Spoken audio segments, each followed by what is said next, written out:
जानकार नहीं हो पाए। क्यों नहीं हो पाए? इसलिए नहीं हो पाए कि भारतीय संविधान की जन जागृति हमारे पास तक नहीं बल्कि 3 आदमियों के पास थी। जब हमारे लॉयर जो वकील थे उनके पास CRPC, IPC, फौजदारी, दीवानी और रेवेन्यू, इनका ये पेशा बन गया, इसके अलावा कुछ नहीं। स्टूडेंट और लॉ होते हैं उनके पास स्टडी के अलावा कुछ नहीं। इसके बाद आती है जुडिशरी। साथियों, सबसे बड़े छोटा मजिस्ट्रेट यानी आपके तहसीलदार है, मुंशी मजिस्ट्रेट से लेकर के और डिस्ट्रिक्ट कोर्ट तक जब हम जाते हैं तो यहाँ दबंगों का प्रभाव होता है। इसलिए गरीब आदमी को न्याय नहीं मिलता, लेकिन पैसे वालों को न्याय मिल जाता है।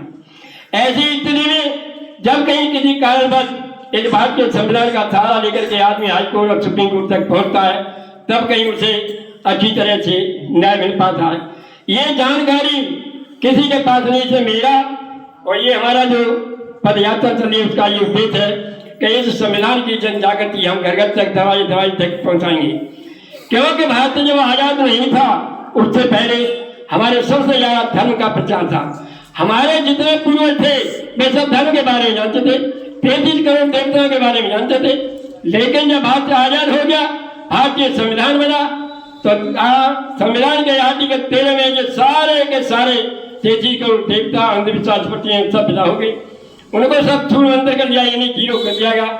ऐसी इतनी जानकारी भारतीय संविधान की जन तक प्रत्येक आदमी को होना अत्यावश्यक थी।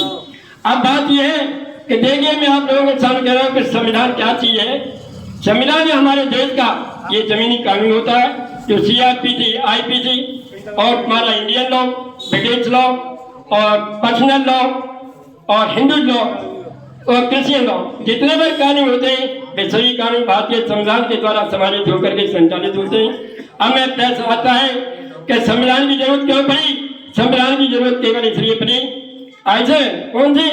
Life of value, life of order, life of rules.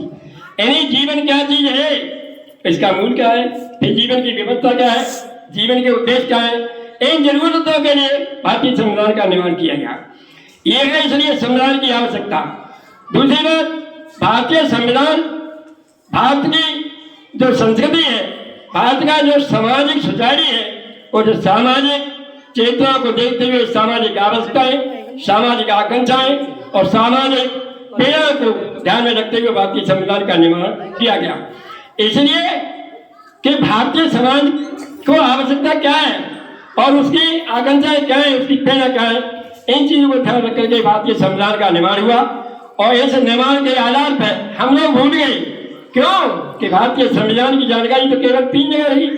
संविधान तो पूरे भारतवर्ष का था, तो जन तक जानकारी होनी चाहिए थी, लेकिन ऐसा नहीं हो पाया। अब देखिए भारतीय संविधान क्या देता है और इधर धर्म हमको क्या देता है।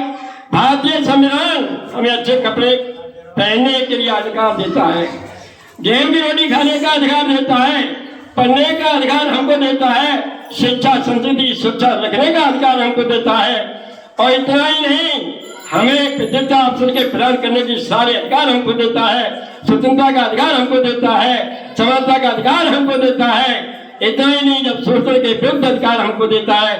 हम शिक्षा और संस्कृति के अलावा ऐसे बहुत सी हमारी व्यवस्थाएं जिनके कोई आदमी पर न्याय के लिए न्यायालय में नहीं पहुंच सकता, लेकिन उसके अतिरिक्त भी संवैधानिक उपचारों का एक आर्थिक दूसरे आदमी के द्वारा संविधान के द्वारा अवतार करने का अधिकार दूसरे आदमी को देता है। ये भारतीय संविधान इतना महत्वपूर्ण है, जितना कि हम खाना खाते हैं और खाना खाने से पहले भी भारतीय संविधान, यानी जीवन से लेकर के मृत्यु तक भारतीय संविधान का महत्व है। हम भारतीय संविधान को इसलिए जन जन तक पहुंचाने की कोशिश कर रहे हैं ताकि लोग समझें कि भारतीय संविधान में हमको अधिकार क्या दिए गए। जो हमारा शोषण करेगा उसके विरुद्ध हम कानून लड़ाई लड़ने के लिए हम कभी जुडिशरी का दरवाजा खड़खड़ा करते हैं। ये संविधान हमको देता है। संविधान हमको ये भी कहता है कि अगर संविधान हमको ये भी आगाह करता है कि अगर किसी भी मानव के प्रति अगर कोई राज धोखाधड़ी करता है या कोई आदमी धोखाधड़ी करता है, तो राज्य को जवाब देने के लिए, सरकार को जवाब देने के लिए भारतीय संविधान का ज्ञान हमें आवश्यक है। अगर संविधान का ज्ञान हमें आवश्यक नहीं है तो हम भारतीय संविधान के बारे में नहीं जानते। इसलिए भारतीय संविधान के जानकारी में ज्यादा नहीं हो पाए तो सबसे पहले आप भारतीय संविधान के उद्देश्य को याद करिए। देखिए भारतीय संविधान के उद्देश्य का मैंने अपने छोटे से शब्द रूप में आप लोगों के सामने तुम्हें से कहता हूँ और सुना रहा हूँ। देखिए क्या है भारतीय संविधान के उद्देश्य का। लोकतांत्रिक संविधान हमारा, लोकतांत्रिक संविधान हमारा, झंडा ऊंचा रहे हमारा। लोकतांत्रिक संविधान हमारा, झंडा ऊंचा रहे हमारा। इसका मान जाने पाए चाहे जान बदली जाए, सुरक्षा संवर्धन शान बढ़ाए तब वैतन पूर्ण हमारा। लोकतांत्रिक संविधान हमारा, झंडा ऊंचा रहे हमारा। देखिए अगले भाई राने अब यहाँ से शुरुआत होगी बहुत अच्छी तरह। संपूर्ण प्रभुत्व संपन्न राष्ट्र को, समाजवादी धर्म निरपेक्षवाद को, लोकतांत्रिक गणराज्य बनाने को दृढ़ संकल्पित हो राष्ट्र हमारा। लोकतांत्रिक संविधान हमारा, झंडा ऊंचा रहे हमारा। आगे गिलाने बड़ी महत्वपूर्ण है।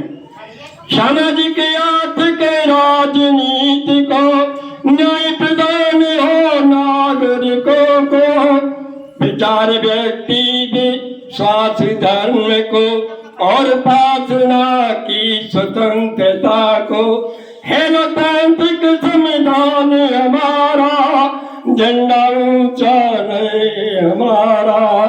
लोकतांत्रिक संविधान हमारा। देखो आगे गिलाने कितने बढ़िया है। जो मैं आप लोग बीच में कह रहा था वही है। अवसर की समता को मजबूत रखा मानव गरिमा को, एकता अखंडता बनाए रखने को बन्नत बढ़ाए देश हमारा, बन्नत बढ़ाए ये देश हमारा। लोकतांत्रिक संविधान हमारा, झंडा ऊंचा रहे हमारा। लास्टा में 26 नवंबर 1949 को याद रखो संविधान दिवस को। अब समर्पित हुआ भारत वर्ष को, जग में ये महान संविधान हमारा। लोकतांत्रिक संविधान हमारा, झंडा ऊंचा रहे हमारा। लोकतांत्रिक संविधान हमारा, झंडा ऊंचा रहे हमारा।